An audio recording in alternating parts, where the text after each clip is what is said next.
Welcome to Solvetic, your channel to always learn technology easily.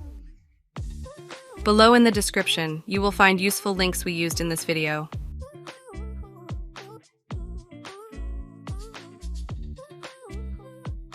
Today in Solvetic, we will see how to send a Word document to WhatsApp on a computer. To begin, start your WhatsApp web session in the browser, and then click on the conversation you want. Then, click Attach to display the options. Within them, we are going to choose the document 1. After that, select the Word file you want to send and click Open. Finally, click Send to have this Word file sent.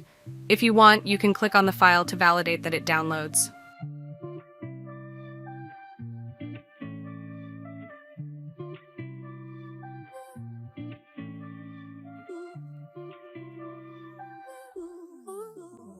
If you are using the WhatsApp desktop app, you will see that the process will be the same, and you will have to use the Attach Document options to send a Word file.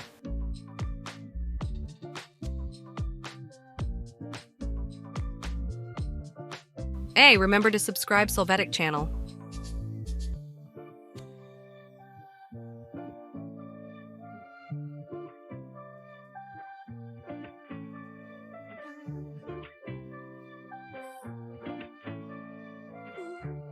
We hope it has been helpful for you. Here are links to watch more videos of your interest and subscribe to the Solvetic channel. Thank you.